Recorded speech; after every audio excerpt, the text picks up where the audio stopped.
কালকে আব্বা যে একটা ভিডিও করছিলাম, কি করছিলাম? ভিডিও করছিলাম একই কথা দুইবার করছি না, একটা ফেজের জন্য একটা ইউটিউবের জন্য, কিন্তু একই বক্তব্য দুইবার 1 মিনিটের ব্যবধানে করছি। কথা কি হয়ে গেছে? বেশ কম হয়ে গেছে। দেখবার একটা উলট পালট হয়েছে। কথা একটাই বুঝাইতে চাইছিলাম, কিন্তু বক্তব্য ব্যতিক্রম হয়েছে। তাহলে মাত্র 1 মিনিটের ভিতরে আমার বক্তব্যই আমি দিয়েছি, অন্য কেউ শুনে দেয় না। আমার বক্তব্য আমি শুনে দিয়েছি, কিন্তু কথা কি হয়ে গেছে? বেশ কম হয়ে গেছে। তো এইভাবে আমার শোনা কথা তুমি যখন আরেক জায়গায় বলতে যাবে, দেখবে যে আরও একটু বেশ কম হয়ে গেছে। 10 দিন পরে যদি আবার বলতে যাও, দেখবে যে কথাটা আবার কি হয়ে গেছে? আরও একটু ব্যতিক্রম হয়ে গেছে। আচ্ছা, এবার যদি 10 বছর পরে বলতে যাও, তাহলে আরও ব্যতিক্রম হবে না? আরও হলো। তাহলে কথার যখন পরিবর্তন ঘটবে, সেখানে ভুলও হতে পারে। কারণ একটা আকার আর একার যদি বেশকম হয়ে যায়, জের এবং জবরের যদি বেশকম হয়ে যায়, অর্থ কি হয়ে যাবে? পরিবর্তন। যেমন আনতা মানে তুমি পুরুষ, আর আনতে তুমি মানে মহিলা। তাহলে স্ত্রীলিঙ্গ পুল্লিঙ্গ পরিবর্তন হয়ে গেছে শুধু একটা জের আর জবরের পরিবর্তনের কারণে। তো এইভাবে একটা শব্দের যখন পরিবর্তন হয়ে যায়, একটা বাক্যেরও কি হয়ে যাবে? পরিবর্তন হয়ে যাবে। ঠিক এভাবে তাহলে আমার একজনের নিজের বক্তব্যই কি হয়ে গেছে? 1 মিনিটের ভিতরে ব্যবধান হয়ে গেছে। তাহলে এভাবে যদি 10 দিন পরে আমার বক্তব্য আবার আমি দেখবো যে আরেকটা বেশ কম হয়ে গেছে। তো এখন আরেকজনও যদি দেয়, তারপরে বাপের সাথে সন্তানে শুনছে, সন্তান থেকে দাদার থেকে শুনছে, দাদা ফোনটির থেকে শুনছে, এইভাবে 10 জন পুরুষের কথা যখন বলতে যায়, কথা কি একরকম থাকে? এইভাবে আল্লাহ রসুলের বহু আদেশও কি হয়ে গেছে? ব্যতিক্রম। যদি একই বক্তব্য বুঝাতে যাইয়া বিভিন্ন বক্তব্যে একজন আরেকজন থেকে এও বলছে, কথা কি হয়ে গেছে? পরিবর্তন হয়ে গেছে।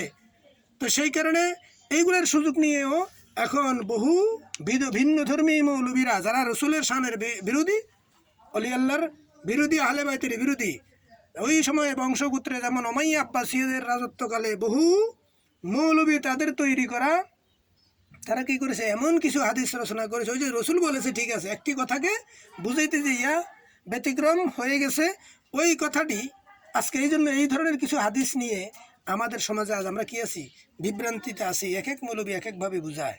তো আমরা সোজা ভাষায় জানবো, আহলে বায়তের শানে যে কথা বলবে, অলি আল্লাহর পক্ষে যারা থাকবে, রসুলের শানে সম্মানে তাজিমে যারা কথা বলবে, তাজিমের পক্ষে যারা, আহলে বাইতের তাজিমের পক্ষে যারা, অলি আল্লাহর তাজিমের পক্ষে যারা, আমরা তাদের দলে, আমরা তাদের।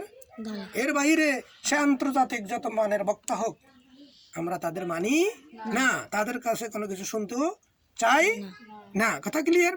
আর তোমাদের জন্য বাবা তিনটা কথা বলে যাই, তার পাশাপাশি জাতীয় যেন জানে। এই তিনটি কথার হলো, তোমরা যখন কেউ হাদিস আরবি ভাষায় বলবে, বলে বাংলা কথাটা বলেন। কি বলেন? বাংলায় কথাটা বলেন। বাংলা যখন হাদিসের তারজামাটা করবে, তখন তুমি হাদিসটার দিকে খেয়াল রাখবে যে হাদিসটা কোনো মানবতার বিরুদ্ধে যায় কি না। যদি মানবতার বিরুদ্ধে যায়, মনে রাখবা এই হাদিস সঠিক না। কারণ পৃথিবীতে নবী রাসূল আউলিয়া কেরাম এসেছে মানবতার পক্ষে কথা বলার জন্য। মানবতার পক্ষে, মানবতার বিপক্ষে, মানবতার মধ্যে ফিতনা সৃষ্টি হবে, ধান্দা সৃষ্টি হবে, এই জন্য কোনো নবী রাসূল আসে নাই। সুতরাং এই ধরনের যদি হাদিস বলা হয়, বলবে এটা ভুল হাদিস। কে বলেছে? একবারে যদি বলে একটা আবু বকর বলেছে, আলী বলেছে, কারণ তোমার কি আলীকে দেখেছি আমরা? তাহলে ওরা ওই রকম সাহাবিদের নাম বিক্রি করে এরকম বাতিলরা বহু হাদিস বলবে। সুতরাং হাদিসের দিকে তাকাবে, সারমর্মটা কি। যদি 1 নম্বরে আহলে বাইতের বিপক্ষে যায়, এই হাদিস বাতিল, এটা আমি মানি না। দ্বিতীয়ত, এই হাদিস যদি শানে রিসালাতের বিপক্ষে যায়, শানে বেলায়েতের বিপক্ষে যায়, হাদিস আমি মানি না।